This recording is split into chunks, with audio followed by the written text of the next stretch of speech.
Good evening, students. Next, we can see the topic lesson number 15, unit number 15, nervous system. Nervous சிஸ்டத்தை பற்றி நம்ம full டீட்டெயிலாக இந்த lesson நம்ம பார்க்க போகிறோம். ஓகேங்களா? நர்வ்ஸ் எப்படி ஃபங்க்ஷன் பண்ணுது, நர்வ்ஸ் எப்படி மேடப் ஆகிருக்கு, நர்வ்ஸ் எப்படி கோஆர்டினேஷனாக ஃபங்க்ஷன் பண்ணுது, நர்வ்ஸ் எப்படி ஒரு ஸ்டிமுலஸை ஒரு இடத்துல கண்டக்ட் பண்ணுது அப்படிங்கிறத நம்ம இதில் பார்க்க போகிறோம். ஓகேங்களா? ஃபஸ்ட் இன்ட்ரோடக்ஷன், நர்வ்ஸ் எப்படி ஃபங்க்ஷன் ஆகுது அப்படிங்கிறதுக்கு ஒரு சின்ன இன்ட்ரோடக்ஷன் பார்க்க போகிறோம்.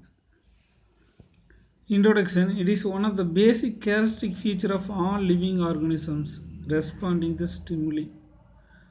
உயிரோடு இருக்கக்கூடிய எல்லா உயிரினங்களும் ஒரு கேரக்டர் இருக்குது. என்னென்னா, ஏதாவது தூண்டுதல் இருந்துச்சுன்னா அதுக்கு ரெஸ்பான்ஸ் பண்ணும். சரியா? உயிரோடு இருக்கக்கூடிய எல்லா உயிரினங்களுக்கும் ஒரு கேரக்டர் இருக்குது.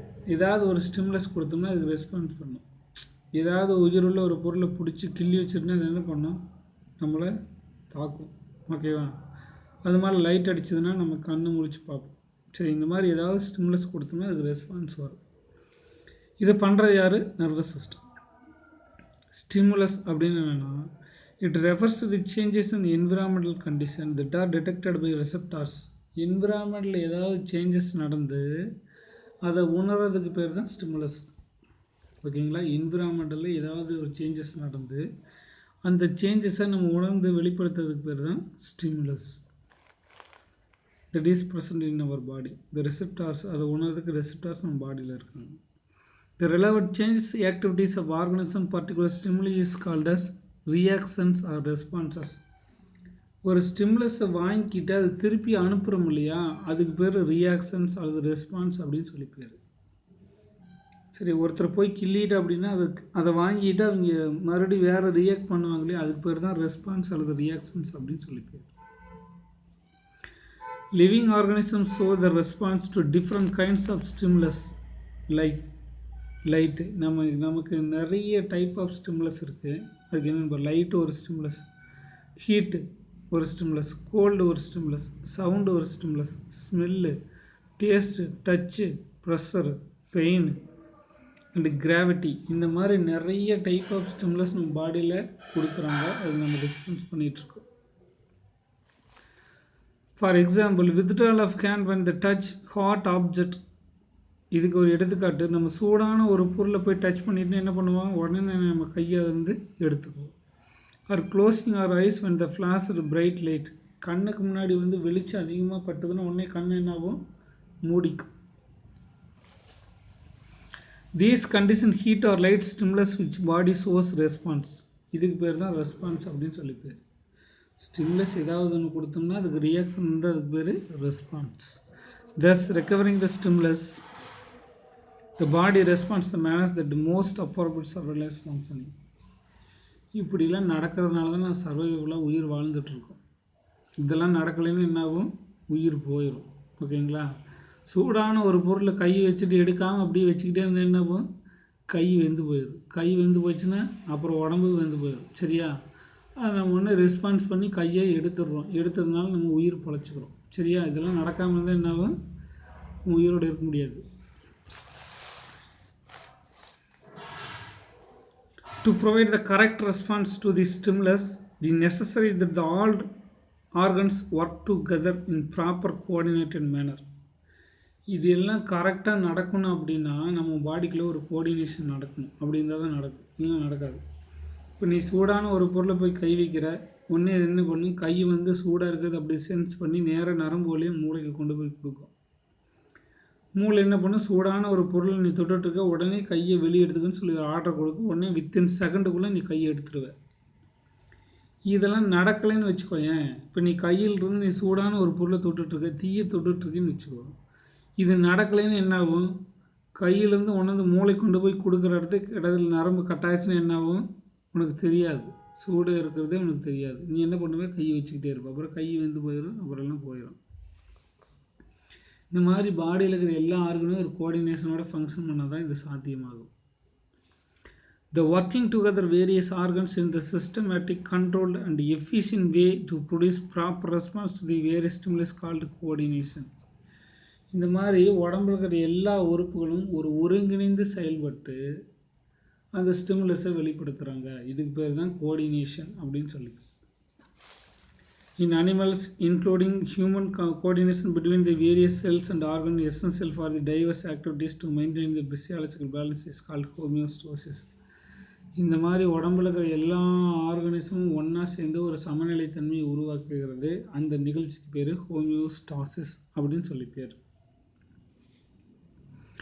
In this unit, we will learn about one of the major regulatory systems of nervous system and its control over the body activities. இந்த சிஸ்டத்தில் நரம்பு எப்படி வேலை செய்யுது அப்படிங்கிறத ஃபுல் டீட்டெயிலாக பார்க்க போகலாம். Okay, nervous system. The nervous system is made up of nervous tissues. Nervous system நரம்பு செல்களால் ஆனது. It is formed 3 distinct components, namely neurons, neuroglia, nerves, fibers. Nervous system அப்படிங்கிறது மூணு வகையான செல்ஸால் ஆனது. ஒன்று நியூரான், இன்னொன்று நியூரோகிளியா அப்படிங்கிற ஒரு செல், இன்னொன்று நர்வ் ஃபைபர் அப்படிங்கிற ஒரு ஃபைபர். இது மூணும் ஒன்றா சேர்ந்தது தான் நர்வஸ் சிஸ்டம். இதை நம்ம தனித்தனியாக இப்போ படிக்க போகிறோம். ஃபஸ்ட்டு நியூரான் அல்லது நர்வ் செல். நர்வ் செல்லுக்கு இன்னொரு பேர் neuron. The neuron or nerve cell is the structural functional unit of nervous system. இந்த லெசனில் பொறுத்த வரைக்கும் லைன் பை லைனாக ஒவ்வொன்றும் ஒவ்வொரு 1 மார்க்கு. ஓகேங்களா? இதில் தான் ஏகப்பட்ட 1 மார்க் இருக்கும், பார்த்துக்கோங்க. Neuron is the structural and functional unit of nervous system. இது ஒரு முக்கியமான 1 மார்க்கு. நியூரான் அப்படிங்கிற ஒரு செல் தான் நர்வஸ் சிஸ்டத்தோட ஃபங்க்ஷனல் யூனிட்டாக இருக்குது. It is the longest cell in human body. இதுதான் நம்ம உடம்புலே ரொம்ப நீளமான செல். எது? நியூரான். இது லென்த் இஸ் 100 mm. இதனோட நீளம் 100 மைக்ரோமீட்டர் அளவு இருக்கும். These cells highly specialized to detect and receive and transmit different kinds of stimulus. இந்த நரம்பு மண்டலம் ஒரு ஸ்பெஷலான ஒரு கேரக்டர் இருக்குது. என்ன கேரக்டர்னால், ஒரு ஸ்டிமுலஸை டிடெக்ட்னா உணரும், வாங்கிக்கும், டிரான்ஸ்மிட் கடத்தும். இந்த 3 வேலையும் சூப்பராக செய்யும். ஒரு ஸ்டிமுலஸை உணரும், வாங்கிக்கும், கடத்தும். The information is conducted through the neurons from the electrical impulse from the one part of the body to another. இந்த ஸ்டிமுலஸ் வாங்கிக்கிட்டு இது ஒரு எலக்ட்ரிக்கல் இம்பல்ஸை கன்வெர்ட் ஆகி ஒரு இடத்துல இன்னொரு இடத்துக்கு டிரான்ஸ்மிட் ஆகி போயிட்டே இருக்கும். ஓகேங்களா? இதுதான் நர்வ்ஸ் அல்லது நியூரான். இதுக்கு அடுத்தது செகண்டு நியூரோகிளியா அப்படிங்கிறது. இது நியூரானுக்கு நடுவில் இருக்கிற செல்லுக்கு பேர் neuroglia. Neuroglia is also called as glial cells. இதுக்கு இன்னொரு பேர் கிளியல் செல்ஸ் அப்படின்னு சொல்லி பேர். They are non exciting. இது உணர்வுகளை கடத்தாது. Supporting cells of nervous system. இது நரம்புக்கு சப்போர்ட் பண்ணும், அவ்வளோதான். They do not initiate the contact nerve impulse. இது உணர்வுகளையோ உணர்வு உருவாக்கவோ கடத்தவோ இதுக்கு தெரியாது. இதனோட வேலை சப்போர்ட்டிங் மட்டும்தான். மூணாவது nerve fibres. Nerve fibres are long slender process of neuron. நியூரான்லேருந்து வெளியில் வரக்கூடிய நரம்புகளுக்கு பேர், நார்களுக்கு பேர் நர்வ் ஃபைபர் அப்படின்னு சொல்லி பேர்.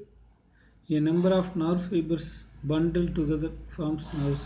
நரம்புலேருந்து வெளியில் வரக்கூடிய நார் நிறைய ஒன்றா சேர்ந்து ஒரு கத்தையாகி நரம்பு நாரிலேயே வெளியில் வரும். அதை நம்ம பார்க்கலாம்.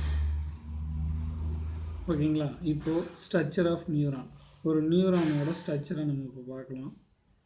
இந்த மாதிரி கோடிக்கணக்கான நியூரான் ஒன்றா சேர்ந்தது தான் ஒரு நர்வஸ் சிஸ்டம். ஓகேங்களா? இதுதான் நியூரான்ஸ் இல்லை.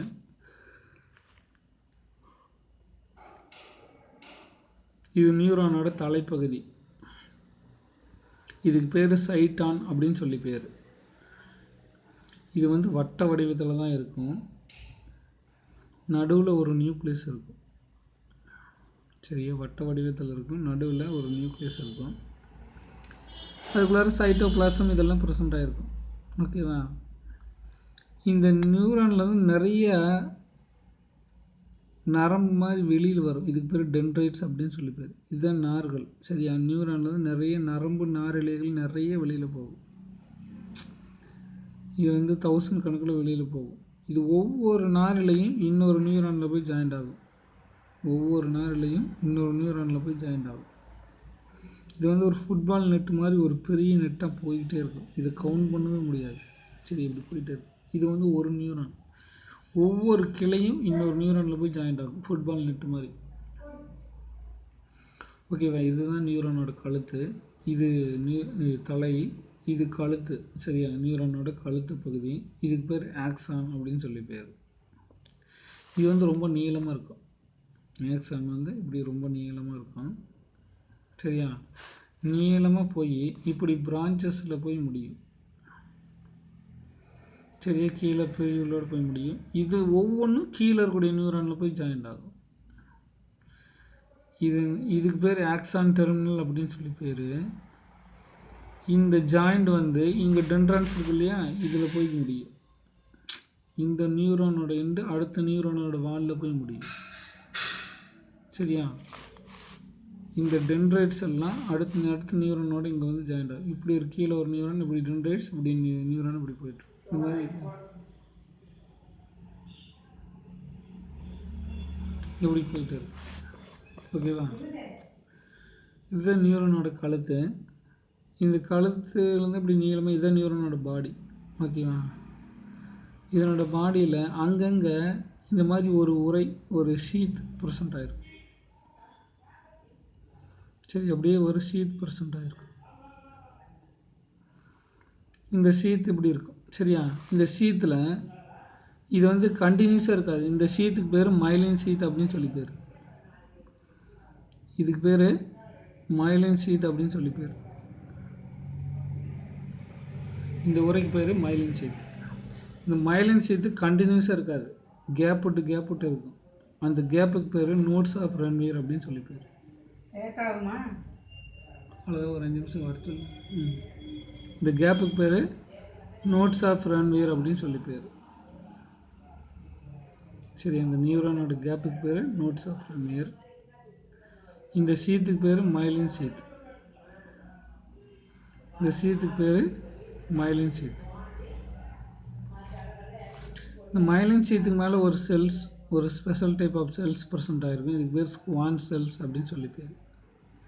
இந்த செல்லுக்கு பேர் ஸ்குவான் செல்ஸ்.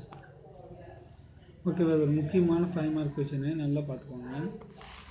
இது நியூரானோட ஹெட்டு, இது நியூக்ளியஸு, இது பிரான்ச்சஸ் இதுக்கு பேர் டென்ட்ரைட்ஸ் அப்படின்னு சொல்லி பேர்.